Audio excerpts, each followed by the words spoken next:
My name is ISA James, and until 4 in the afternoon on a rainy Friday in November, I was just another ghost in Pinecrest Estates. I stood at the floor-to-ceiling glass of my corner home office, watching gray mist roll off the community lake while the HOA app on my phone buzzed once, short and dismissive, the same way the board had treated me for years. I unlocked it with a thumb that never trembled anymore. The message from HOA President Karen Whitmore read, "Brianna and Grant are hosting the holiday gala this year. We think it is best if it is just the core committee. Brianna's in-laws are coming, and they are very elite. We do not want you to feel out of place, and honestly, we want to avoid any uncomfortable questions about your situation. It might be awkward for everyone." The word awkward sat there like a parking ticket on a perfect lawn. To Karen, awkward wasn't weather or seating. It was a synonym for me, the single woman in the modern house with solar panels that technically met code but still earned 3 polite warning letters last summer. For 6 years, the neighborhood had treated my life like a gap in the perfect Instagram grid they rushed to fill with photos of Brianna's flawless rose beds and Grant's luxury SUV. My situation, as Karen called it, was simply that I didn't live the life they understood. I didn't host wine nights with HOA-approved charcuterie. I didn't drive a car that screamed country club status. I didn't talk about my work because the one time I tried explaining predictive logistics algorithms at the annual meeting, Karen had patted my hand and asked if I could fix her printer instead. They assumed I was struggling. They assumed my silence was shame. They assumed my distance came from my inability to keep up with Brianna's dazzling trajectory as the golden daughter married into the Whitmore development empire. I looked out at the lake again. Below me, golf carts glided along wet paths. Kids rode bikes on sidewalks exactly 6 feet wide per regulation 4.2, and data streamed through the invisible veins of my company's servers 3 states away. My reflection showed a 34-year-old woman with sharp eyes and a charcoal blazer that cost more than Karen's first McMansion down payment. But she didn't see that. She saw a problem resident to be managed. She saw a stain on the pristine tablecloth of her holiday gala. Elite. That word stuck in my throat like a fining notice. Brianna's new in-laws were elite. Therefore, I was a liability. I typed 2 letters. Okay. I hit send. No emoji. No excuse. No fight for my seat at the cookie exchange table. I simply agreed to my own erasure. I silenced the app the way you blow out a candle before the smoke alarm screams. They wanted me to disappear to protect the board's image, so I would vanish completely. The house was quiet except for the hum of the climate control system I had installed myself in defiance of Regulation 7.3. It was a silence I owned. A soft knock on my office door broke the spell. "Come in," I said, voice steady. Leo, my executive assistant who commuted from the next suburb over, stepped inside holding a tablet and looking like he'd run the length of the community path on pure adrenaline. To Leo, the first wasn't the awkward neighbor. I was the architect of Northline Dynamics, the most sophisticated supply chain AI in the Western Hemisphere. "We have the final red lines from legal on the Whitmore development account," he said, walking to the conference table. "They're ready to sign next week. They want the integration contract before the holiday break." I joined him. The hurt from Karen's message got shoved into a mental box and locked tight. This was business. Whitmore Development, the conglomerate out of Utah that had just bought the land adjacent to Pinecrest Estates for a luxury expansion the board was salivating over. Their construction division was running at 60% efficiency, inventory forecasting off by 30%, bleeding roughly $2 million a week in waste and delayed shipments. My code was designed to untangle exactly those knots. Predictive algorithms that saw fractures before they happened. We didn't just report the weather. We told the captains how to sail before the storm formed. "It's a big contract," I mused, tracing projected savings. 8-figure implementation plus recurring licensing that secures our 4th quarter for 5 years. Leo hesitated. "One more thing. They want a face-to-face. Not with sales. Not with the CTO. They want the architect." I raised an eyebrow. We were past the pitch phase. "Their CEO is old school. Handshakes and eye contact. He won't sign until he meets the brain behind the system. The name hit like a golf cart crashing into a speed bump. Russell Whitmore. The same Russell Whitmore whose son Grant had married Karen's daughter Brianna last year in a vineyard ceremony so lavish the HOA newsletter ran a full-page spread. I had been there technically, seated at the overflow table near the service tents, because the core committee felt my presence might clash with the aesthetic. I hadn't been in photos. I hadn't been introduced. And now Russell Whitmore was flying to Seattle to beg my company to save the empire Karen was counting on to keep her president for life title. The irony tasted metallic. Karen had just banned me from the gala because she feared I would embarrass the board in front of the Whitmores. At the exact same moment, the head of that elite family was about to walk into my office and ask for my help. I stared at the schematic on the table. Their supply chain was broken, inefficient, fragile, just like their perception of me. Does Russell Whitmore know who I am? I asked. Leo shook his head. Only the CEO of Northline Dynamics. The dossier has your bio, but these guys skim the executive summary. Good. I wanted the lobby display updated. My name in big letters on the welcome screen. I wanted the projected growth charts for Whitmore splashed across every monitor. I smoothed my blazer. No, Leo. I don't want to make a statement. I want to make a correction. I sat at the head of the table. Prepare the team. Surgical precision. Every number defensible. If Russell Whitmore wants to see whether we're the real deal, we're going to show him competence that makes his own operation look like a lemonade stand at the HOA bake sale. Leo grinned, sensing the shift. You want the office spotless? I nodded. Spotless. And make sure my name is impossible to miss. The weekend before the meeting, I treated the Whitmore contract like a murder trial. My living room became a war room covered in printed schematics of their construction logistics nightmare. Whitmore Development had grown through acquisition, buying smaller builders and never integrating systems. Their network was a spiderweb of redundant warehouses, overlapping routes, inventory rotting because one division didn't talk to another. They were bleeding cash. Grant Whitmore, Karen's son-in-law and VP of the Western Division, had left fingerprints on the worst sectors, routing through overpriced vendors he knew from the country club. My AI would expose all of it. Late Sunday night, reviewing Russell's profile, a note from my head of sales gave me pause. Russell is obsessed with legacy and moral character. He treats partnerships like marriages. If he wanted character, this meeting was about to become infinitely more dangerous. He would be looking at ISA James and asking questions about my background, my values. And if he asked the right ones, he might realize the woman he was evaluating was the same neighbor Karen had hidden like a dirty secret. Monday morning arrived with relentless drizzle. I dressed in armor. Midnight blue suit tailored to cut glass, hair in a severe knot, no jewelry except a simple watch. I drove my matte black coupe to the office and took the private elevator. At 9:55, the receptionist called. They're here. I smoothed my jacket, took a breath, and walked down the hallway. The glass conference room held 4 silhouettes. I pushed the door open. Conversation stopped. For men in expensive suits turned. At the head stood Russell Whitmore, silver hair, broad shoulders, authority etched into every line. Beside him was Grant, scrolling his phone, bored. Russell extended a hand. MS. James, I've heard a great deal about your algorithms. I matched his grip. Mr. Whitmore, welcome to Northline. Grant looked up at the sound of my voice. The color drained from his face so fast, it looked like a special effect. His mouth opened, snapped shut. He knew. In that split second, the power dynamic cracked like thin ice on the community lake. I didn't smile. I didn't acknowledge him as family adjacent. I simply gestured to the chair. Please sit. We have a lot of money to save you. The curtain rose. Monday morning was a study in minimalism. I didn't dress to impress. I dressed to intimidate. The suit was midnight blue wool cut, so sharply it could slice through HOA red tape.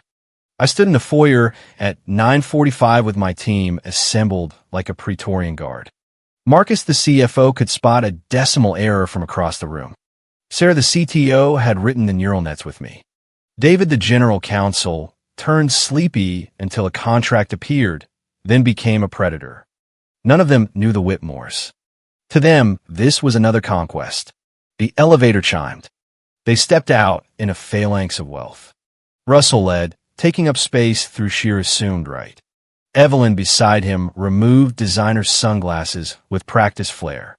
Behind them, Arthur, the COO, looked grim, and trailing slightly was Grant, fiddling with his cufflink. Grant's eyes swept my team, landed on me. Confusion flickered. He knew the geometry of my face from the wedding overflow table, but the context was shattered. The woman he had ignored was now a titan. Russell reached me first. MS. James. His baritone was practiced in boardrooms. I replied with equal calm. Welcome to Northline Dynamics. I introduced no pleasantries about the weather. Evelyn offered a tight nod.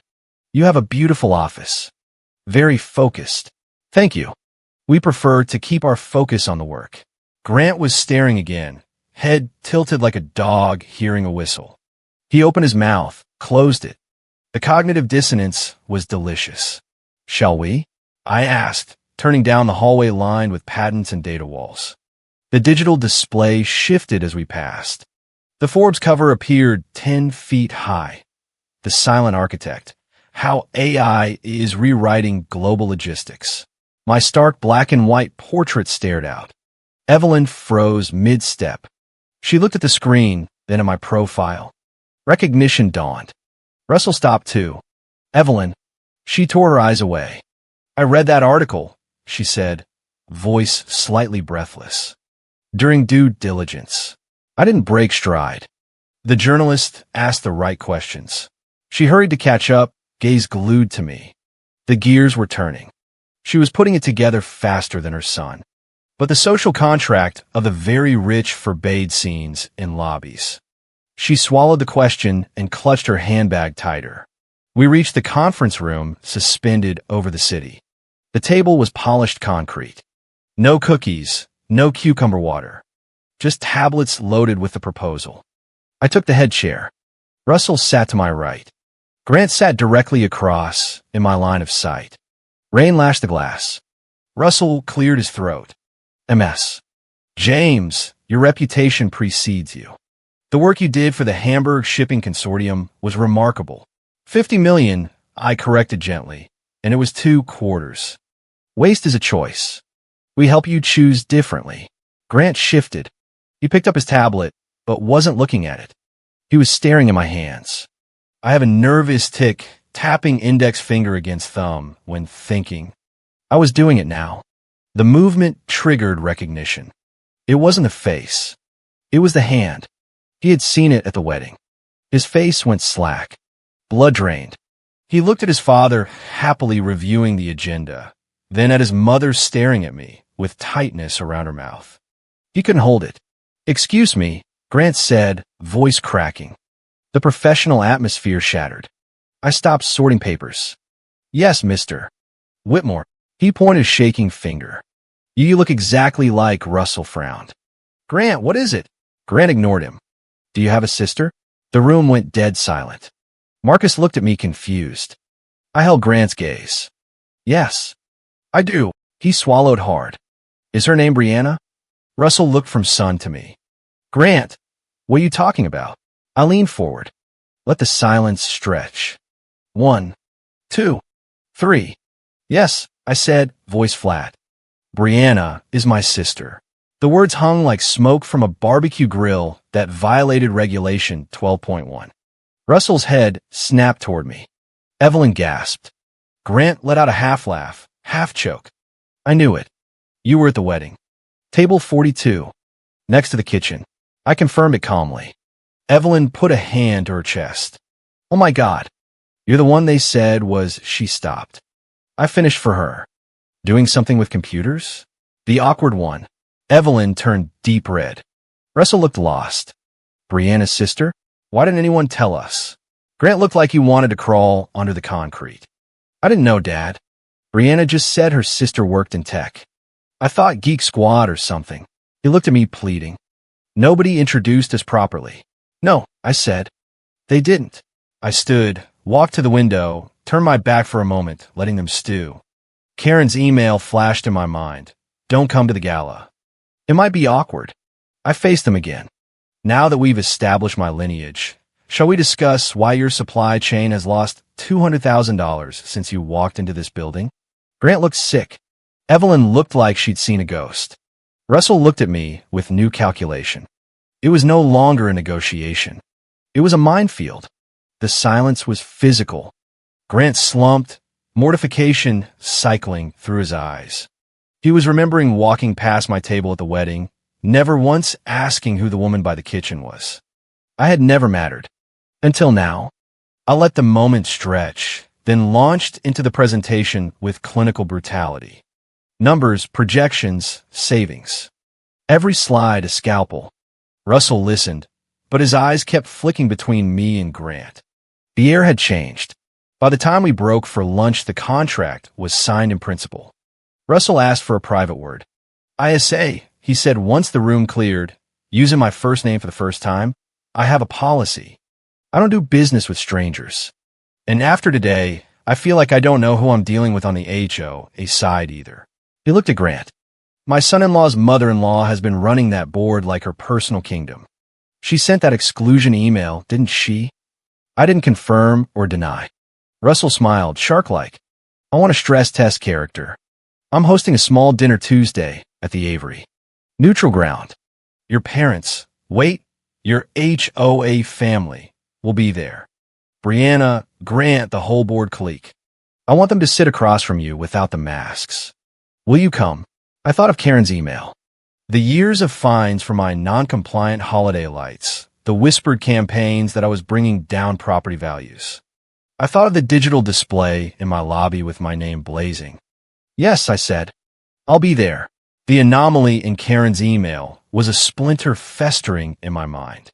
I sat in my penthouse, city lights blurring through Rain Street glass, and treated the message like a data set that needed debugging. Word by word. My father, wait, no, the neighborhood board had never used language like that. Karen did. Elite. Situation. Awkward. The timing. Friday, 4:12 p.m. I knew Karen had been at the community center that afternoon for the committee-only planning meeting. No cell service in the basement, yet the email had been sent perfectly punctuated. I called the board's shared line. Karen answered on the first ring, voice honey sweet. ISA, darling. We were just talking about you. I bet you were. Quick question, I said casually. Was the email about the gala sent from your phone or the official board account? A pause. Oh, the board account, of course. Why? I hung up. Confirmation bias is dangerous, but I needed hard proof. I had Leo send a fake high-priority calendar invite to the board's shared email. Embedded tracking pixel. 30 minutes later, the report pinged. Device, iPhone 15 Pro Max. Location, Bellevue, Washington. IP owner, Whitmore Residential Fiber. Karen lived in Bellevue with Brianna and Grant. The board shared desktop was in Pinecrest. My parents, wait, the other board members didn't own that phone. But Karen did. She hadn't just influenced the exclusion. She had orchestrated it from her daughter's house, using the board account she controlled. She had stolen the official voice to banish me. Why? Because she was terrified. She had spent years building the persona of perfect HOA president whose daughter had married into American royalty. I was the contrast she needed, the awkward neighbor who paid fines without complaint, proving her rules worked. If I walked into the gala, not as the problem resident, but as the CEO who could buy and sell the Whitmore expansion, her narrative shattered. She wasn't protecting the board. She was protecting her throne. I texted Russell. Dinner confirmed. I didn't tell him about the pixel.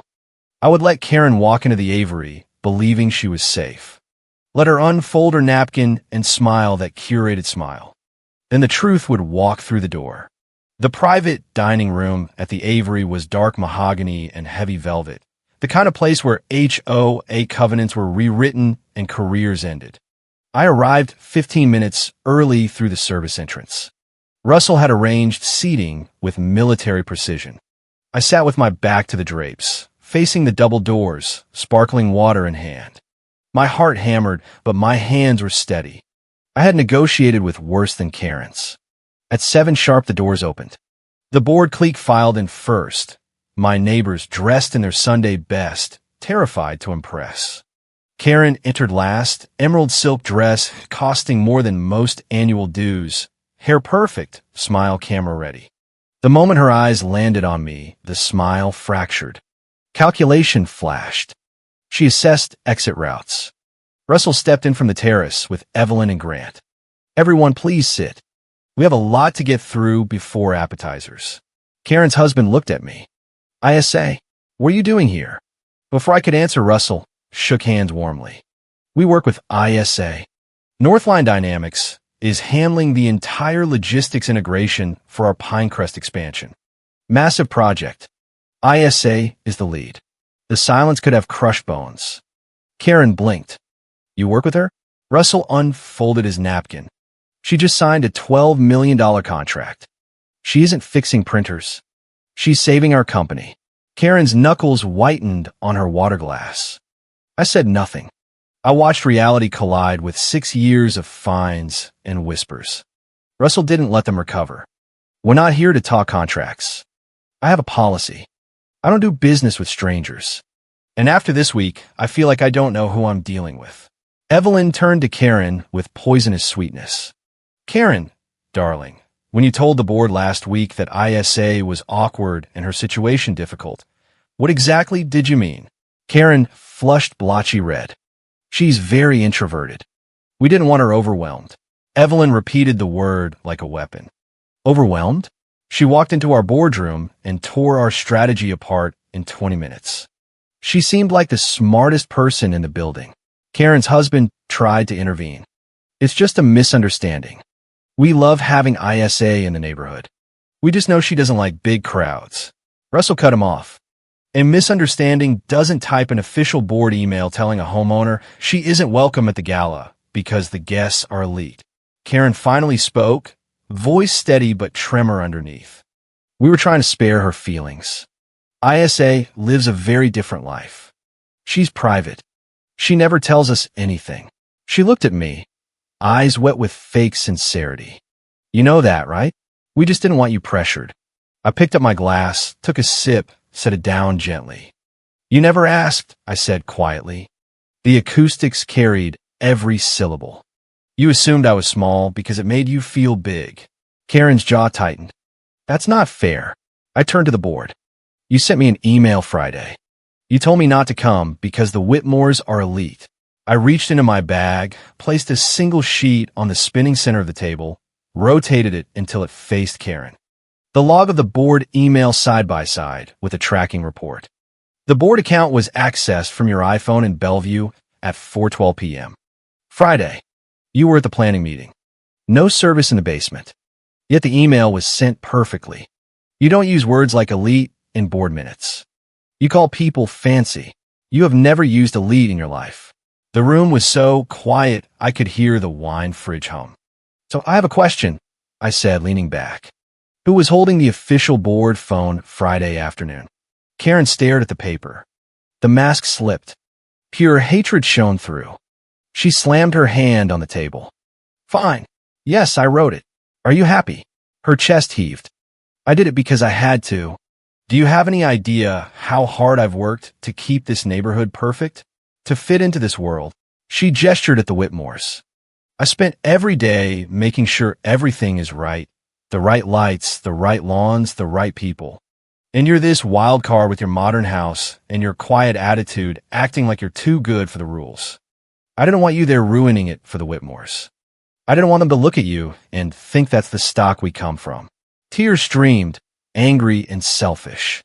I was protecting the neighborhood name. I was making sure we looked worthy. Russell cleared his throat, dry and authoritative. Karen, we knew about ISA. We knew she was different. We didn't care. But you were right about one thing. We do judge. I'm judging right now. I'm not judging her because her solar panels are too modern. I'm judging you because you're a liar. You treated a homeowner like a liability to be managed rather than a neighbor to be respected. He looked at the board. And I'm judging every one of you for letting it happen. Karen collapsed back into her chair. The emerald dress suddenly looked like a costume. The board sat stunned. I could have twisted the knife. I could have demanded public apologies right then. But I felt only exhaustion. I didn't want their awe. I wanted the lies to stop. The waiter cleared appetizers in funeral director silence. Karen's husband shattered the quiet first, anger flailing. You used the official board account, he growled at her. You made the whole neighborhood look like we don't respect our own residents. Karen flinched. I was trying to know, he snapped. You made me a liar to Russell Whitmore. I set my glass down softly. Stop. Do not play victim now. You let it stand for years. You let her erase me because it was easier than defending a rule breaker who actually paid every fine on time. I looked around the table. This isn't about money or who is elite. It's about the fact that for 6 years, I've been treated like a draft version of a neighbor, a placeholder until the perfect committee arrived. I held up 3 fingers. Conditions. 1, you apologize openly to the entire neighborhood. You admit what you did. You stop pretending you're the only success story on the board. 2, you never use my name to polish your image again. I'm not your tech neighbor prop. 3, the Gala. I'm not coming to your house or the community center. I choose where I go from now on. Karen nodded, tears streaming, relief in her eyes. She knew she had been pardoned from a death sentence. Russell spoke then. Something you should know about that contract. We did due diligence 3 months ago. We knew exactly who ISA was. We assumed you were proud of her. We were waiting for you to brag. Turns out you were ashamed of the wrong thing. Grant turned to Karen. You erased her. You built our entire life here on the idea that you were perfect and she was the problem. Evelyn adjusted her pearls. Karen, dear, are you familiar with the Whitmore family trust bylaws? She recited the code of conduct paragraph that allowed removal for deceptive conduct damaging to reputation. Karen went wax figure pale, impersonating the board account to manipulate a business partner. That's fraud. This was no longer a neighborhood spat. It was an eviction notice from the very empire she had clawed to impress. Karen looked at me, terrified. ISA, please. You can't let them. I'm your neighbor. I looked at the fear. Destroying her wouldn't heal 6 years of fines and whispers. It would only make me like her. Mrs. Whitmore, I said, I appreciate the defense, but I don't want you to invoke the bylaws. I don't want her to lose her position. That's her currency, not mine. Taking it doesn't heal me. I turned to Karen. I just want you to stop acting. I stood. I'm leaving now. My team has a launch tomorrow. I walked out into the cool night air. The rain had stopped. My phone buzzed. It was the old HOA thread. I deleted it.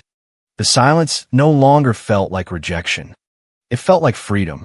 The drive to the Pinecrest Gala on December 24th felt like entering a snow globe.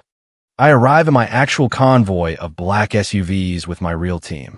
The Grand Lodge glowed with amber lights. A 20-foot tree dominated the lobby, but the real centerpiece was the digital display Russell had insisted on. Whitmore Development welcomes our strategic partner, Northline Dynamics. Next to it, my Forbes portrait 10 feet high. The board clique arrived late, arguing in the parking lot. Karen in red dress that screamed for attention, posture defensive. They stopped dead when they saw the sign. Karen's mouth opened, closed. She scanned until she found me at the front table laughing with my team, champagne in hand. For the first time, she saw the reality, not the projection. Russell approached them without warmth.